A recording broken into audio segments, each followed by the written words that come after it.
Afaan Oromooti nu waliin tura.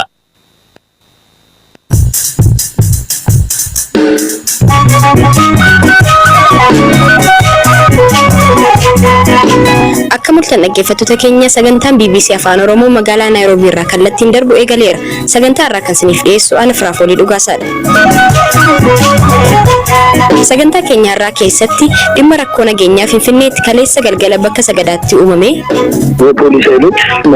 Poolisoonni dhufanii haadholii fi maanguddoota achi turan irratti haara boochisu dhukaasuu jalqaban. Hiriin baqattoota lammiilee Itoophiyaa Liibiyaa keessatti hafanii maali? Baay'ee kan jiran garuu maaludhaan tattaaqanii jiru sodaa waa'ee qabaniif manatti dhokatanii jiru waraana jira mootummaa Liibiyaa Tripoolii keessa jiruu fi akkasumas dargaggoo appilikeeshinii ijoollee kompiitara barsiisuu kalaqee dubbisneerra odeessaalee gaggabaaboos qixeeffannee jira hanga xumuraatti nu waliin tura.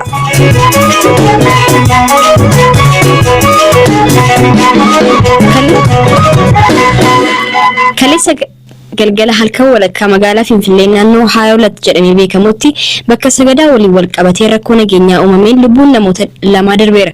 Mana amantaa Ortodoksii Itoophiyaa kutaa lallabaa magaalaa Finfinneetti hoogganaa bulchiinsa lubootaa kan ta'an Malaaka Hiwoot Abbaa Walda Yesuus amantoota ayyaanaaf qophii gochaa sagadaa turan irratti poolisiin tarkaanficha fudhatee jechuun BBC'tti himaniiru. ቦታውን በፍቃድ ላይ ያለው ኦልሞስት ከ10 ዓመት በፊት ጥያቄ ተቀርቦበትና ፕሮሰስ ላይ iddoon kun waggoota 10 dura eeyyama argachuu gaaffiin eegalamee adeemsira kan turedha. Sababa jijjiirraa hooggantoota waajjira mootummaa keessa ture adda addaan hanga ammaatti ture. Yeroo ammaatti garuu kutaan lallabaa Finfinnees xalayaa seera qabeessa waajjira aanaa fi hundaaf ergee irratti mari'achaa jira. Yeroo kanattidha dilbata qiddaaseen gaggeeffame borummoo 29 qulqulleettii Arseemaa kabajuuf jecha hawaasni achitti walitti qabamee utuu kadhannaa gaggeessaa jiranii ture. Halka walakkaa sa'aatii 6 eegalee rakkoon kan dhalate. Namoonni yeroo ajjeefamanis ijaan agarreerra. Namni 2 du'eera. Reeffi isaanii Minilikitti qoratamaa jira. Namoonni madaa'anii hospitaala seenanis jiru. Uummanni aarii isaa dhageessaa jira. Namoonni naannichaa boo'ichaa fi iyya keessa taa'anii miirri isaanii tuqameera. Iddoon sun iddoo seeraan ala ta'e miti. Manneen kiristaanaa Finfinnee keessa jiran mootummaan tokko isaaniif lafa safaree kenneefi miti kan ijaaraman. Yeroo hawaasni tokko dhaqee iddoo tokko qubatu hawaasa hordofanii kan ijaaramanidha. Xalayaa waajjira aanaatti erguun utuu deebii eegnuuti kun kan ta'e. Osoma seeraan ala ta'eyyuu hojii seeraan alaa tokko tarkaanfii seeraan alaan furuun hin danda'amu. Nama ajjeesunis ta'e aara nama boosisu namatti dhukaasunis sirrii miti. Tasgabbeessanii irra deddeebiin mareechisanii nuutinis waamanii koottaa dhaabsisaa jechuun ni danda'ama.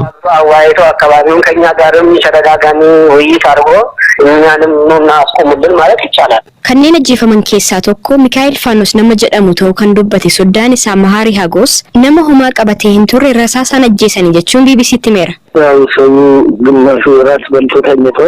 Walakkaan namaa irbaata nyaatee naannoo bataskaanichaa rafee ture. Poolisoonni dhufanii haadholii fi maanguddoota achi turan irratti haara boochisu dhukaasuu jalqaban. Namni sana argee baqachuu jalqabe. Sana boodadha rasaasa dhukaasuu kan jalqaban. Kan dhukaase namoota uffata poolisii federaalaa uffatanidha. Namni baay'een kukkufaa ture. Utuu jarri kun qaama mootummaa hin taaneeti yeroo isaan dhukaasanitti dhaga'ee qaamni mootummaa dhufe hojii tasgabbeessuu ni hojjeta ture. Kanaaf mootummaan kana beekaa jechuudha. Nama baay'eetu miidhame. Abbootii fi haadholeen mana isaaniitti hin galle jiru. Eessa akka isaan jiran hin beekamu. Namni homaa hin qabaanne rasaasaan yeroo rukutamu waan jennu hin beeku. Kana caala haqa nuuf kennu jennee yaadne murteessaa Waaqayyo haa kennuufi. Dhimma kana booda miidiyaaleef ibsa kan kennan kantiibaan itti aanaa magaalaa Finfinnee Injiinar Taakkalaa Uumaa namoonni 2 du'uu mirkaneessaniiru. Wanti kaleessa halkan raawwate kun beekamtii mootummaa fi mana amantaa Ortodoksii Tawaadoon ala raawwate jedhaniiru. Kanaan wal qabatee namoonni 7 shakkiidhaan to'atamuus ibsaniiru. በመንግስትና በሃይማኖት ተቋማት መካከል ያለውን መልካም ግንኙነት የማጠልሸት ስራ ስለሆነ mootummaa fi manneen amantaa gidduu hariiroo gaarii jiru cinee dibuu waan ta'eef mootummaan kana ni balaaleffata. Du'a gahii gaheera. Bakka rakkoon dhalates argeera. Baay'een gadde. Kaayyoon keenya jireenya dargaggootaa fi hawaasaa jijjiiruudha. Wanti raawwate beekamtii abbootii amantii fi sinodosii mana kiristaanaa ortodoksiin ala kan hojjetamedha. Akkasumas beekamtii mootummaan ala hojjetame. Kana keessaa namoonni 7 harka keessaa qaban to'annoo jala oolaniiru. Waan qorannoon irra gahame gama poolisii fi biiroo nageenyaan uummataaf ifa ta'a. በፖሊስና በጸጥታ ቢሮ በኩል ለህዝብ ግልጽ እናደርጋለን. Gama kaaniin sababa maaliif humnoonni nageenyaa halkan keessa tarkaanfii fudhatan jedhuuf waliin isaa hin baramne. Dhimma kanarratti kan gaafataman kantiibaan itti aanaa magaalaa Finfinnee Injiinar Taakkala Uumaa kun sirrii akka hin taane dubbataniiru. Dabalataanis koreen manneen amantaa garaagaraa irraa ijaarame wanta kana furuuf imaanaa fudhatee ture jechuun himaniiru. ህጋዊም ባይሆን ቦታው በምሽት ግን መፍረስ አልነበረም። መንግስት ይሄን አቋም አለው። Osoollee bakkichi bu'uura seeraa qabaachuu baate halkaniin jigsuun sirrii miti. Mootummaan ejjennoo kana qaba. Qaamni ergama kana gaggeesse gama mootummaas ta'e gama mana kiristaanaa jiru mootummaan qulqulleessaa jira. Kana seeratti dhiyeessina qofa osoo hin taane uummataaf illee ifa goona. Sababni isaas koreen mootummaa fi manneen amantaa irraa ijaarame lafni qabame osoollee seeraan ala ta'e ofuma isaanii akka deeguu danda'an kana dura hojjechaa turan. Koreen kun kan ortodoksii qofa osoo hin taane manneen amantaa kan musliimaas ta'e kan pirootestaantii kanneen ijaaraman kaleessas diigaa ture boorus ni diiga amantaa jedhu qabna. Sababni isaas wanta akka koreetti walii galle tokko mootummaan waan isaaniif malu ni kennaaf kan isaaniif hin malle immoo ofuma diiguu amantaan jedhu waan tureefi. የማይገባቸውን ደግሞ ራሳቸው ያፈርሳል የሚል እምነት ስለተያዘ ማለት ነው። Paatriyaarkiin mana kiristaanaa Ortodoksii Tawaahidoo Abuna Maatiyaas ibsa kennaniin ammoo rakkoo dhalate nagaan furuun osoo danda'amu humna fayyadamuun sirrii miti jechuun dubbataniiru.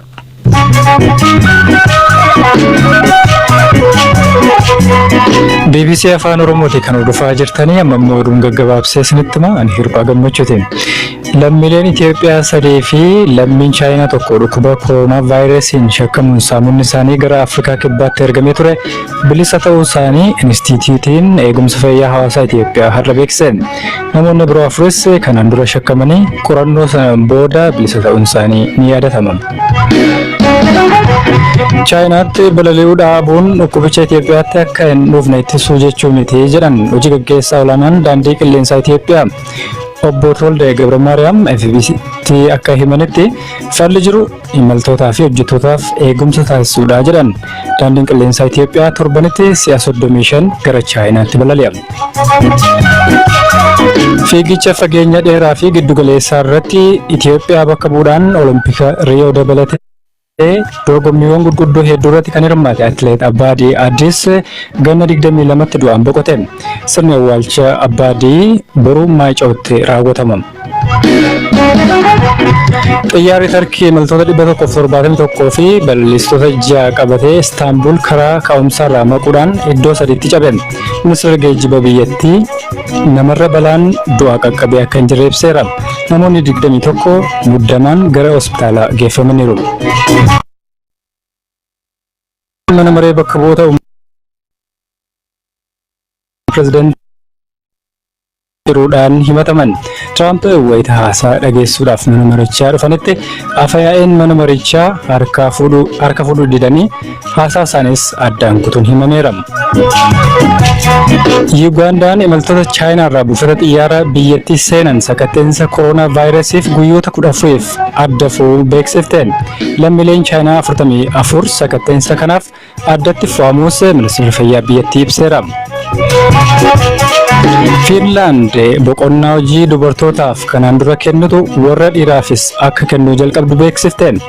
Abbaan daa'immaniis kunuunsa daa'imma isaatiif guyyoota 164f eeyyama argata jedhamee jira. Oduun sa'aatii kanaaf qabadhe isaan kana turani nu hordofa.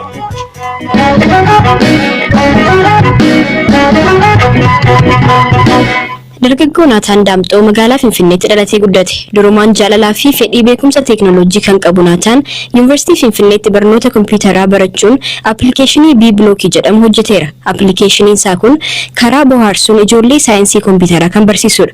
Naataan haala argannoo teekinooloojii isaa nutti himeera. B-Blockii የልጆች ኮምፒውተር ሳይንስ ማስተማሪያ B-Blockiin appilikeeshinii moobaayilaa waa'ee kompiitaraa ijoolleettiin barsiisanidha. Ijoolleen ganna 7 haga 13 gidduu jiran haala salphaa fakkaatuun beekumsa bu'uura kompiitaraa aappii isaan barsiisudha. Aappii kana hojjechuuf kan na kakaase bara 2014tti yeroon Yuunivarsiitii Finfinnee seenetti anaa fi hiriyoonni koo dursinee beekumsa saayinsii kompiitaraa hin qabnu turre. Ijoolleen kun salphaatti tapha kanaan bohaaraa barachuu yoo danda'an hojimaataa kompiitaraa salphaatti barachuu danda'u jedhee yaade. Yeroo barumsa sadarkaa olaanaaf ga'anitti hojimaan kompiitaraa isaaniif salphata. Sana bu'uura godheen eegale. Haala bohaarsuun yoo dhiyeessineef gaafa guddatan dabalachaa deemu. Kun isa salphaa dhiisanii kan wal xaxaa ta'e akka hiikan isaan gargaara. Amma ogeessota dabalachuun 4 taanee hojjechaa jirra. Biblookiin moobaayilota Android ta'an irratti bilisaan argama. Yeroo ammaa afaan Ingiliffaa qofaan hojjeta. Yeroo dhiyootti garuu afaanota biyya keessaa fi kan biroos dabaluuf yaadna. Jechoota Ingiliffaa ijoollee ganna 7 galuu waan fayyadamneef hubachuu danda'u. Amma yoonaa aappii kana bilbila qofaa irratti fayyadamaa turre. Hojiiwwan haaraa irratti garuu teekinooloojii haaraa augmented reality jedhamu fayyadamneerra. Teekinooloojiin kunis fakkiin sun waanuma isaanii fi bakka jiran bira jiru fakkeessee dhiyeessaaf. Kun ammoo taateewwan achi keessa jiran waliin akka walitti dhiyaatan isaan taasisa. Kaayyoon kiyya barumsi saayinsii kompiitaraa bakka gahuu hin dandeenyetti akka gahu taasisuudha. Moobaayilaan kan finneefis namni hundi argachuu akka danda'uuf. ሁሉም ሰው አክሰስ እንዲያደርገው ነው ጎላችን ማለት ነው።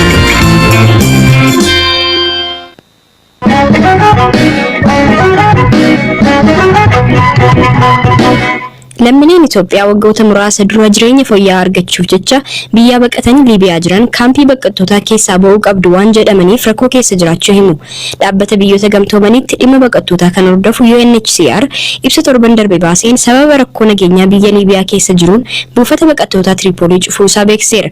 Lammiilee biyyatti deebi'uu kan barbaadan jiru yoo ta'u kanneen fedhii dhabanii fi biyya rakkoo qabu keessatti hafan hireen isaanii maali jechuun ammayyuu taanaan Masriitti ambaasaadara Itoophiyaa kan ta'an ambaasaadara Diinaa Muftaa dubbiseera. Yaa shanan dabre kana keessatti biyya Liibiyaa fi Kaayiroo irraa nama 547 deebi'e. Kana keessaa namni 170 Liibiyaa irraadha kan deebi'e. Ji'a shanan dabre kana jechuu qabu. Liibiyaadhaa nama 170 akka deebi'u bilisee baasee erginee fi qopheessinee turre booda namni 70 qofatu biyya deebi'a. Nafanii haalli isaa wayyaa jira waa'ee jedhanii fi kan turan jira duubatti kan hafan. Haala amma jiruun Liibiyaa keessa lammiilee Itoophiyaa meeqa jira yookiin immoo haala jiru quba qabdu isin? Baay'eedha isaan hin jiran garuu maaluudhaan tattaaqanii jiru sodaa waa'ee qabaniif mana manatti dhokatanii jiru. Maaliif akkuma beektu waraana jira rakkoo waa'ee jiruu fi walitti bu'iinsa waa'ee jiruu fi kana sodaadhaaf mana manatti dhokatanii jiru. Garuu isaan baay'eedha hin jiran jechuudha. Waan hordofaa turreedhaa fi kan biyyatti deebi'uu barbaadan illee jiru kan immoo achuma turu immoo kan barbaadan immoo ni jiru. Mootummaan ejjennoo akkamii fudhachuu danda'a kanarratti? Baay'een isaanii biyya sadaffaa biyya akka Ameerikaa fa'aa, Austraaliyaa fa'aa, Kanadaa fa'aa deemuudhaaf hiree arganna waan jedhu yaada akkasii qabu. Kana waan ta'eef baay'een isaanii isa eeggatu jechuudha. Kan barbaadan biyyatti deebi'uu akka danda'an arganiiru kanatti immoo irra haali biyya keessaa ammaan kana biyyatti deebisuudhaaf rakkoon hin jiru. So deebi'aa jennee baay'een isaanii deebi'uu akka danda'an beeku. Garuu hireen biyya sadaffaa deemuu sun hin jira waa'ee jedhanii fi baay'een isaanii hiree sana eeggachuudhaaf kan duubatti harkifatan jiru jechuudha. Lakkoofsi isaanii meeqa beekamaa? Lakkoofsa isaanii beekuun baay'ee nama dhiba. Maaliif baay'een isaanii dhokatanii waan jiraniifi. Gaafa jimaataa wanti hubannee maali UNHCR si'achi rakkoon nageenya waan jiruudhaaf hojjechuu akka hin dandeenye ibsuudhaan lammiileen Itoophiyaa achi jiran biyyatti akka deebi'an dhimma isaanii akka hin hordofnee fi biyya sadaffaatti illee dabarsee geessuu akka hin dandeenye ibseera.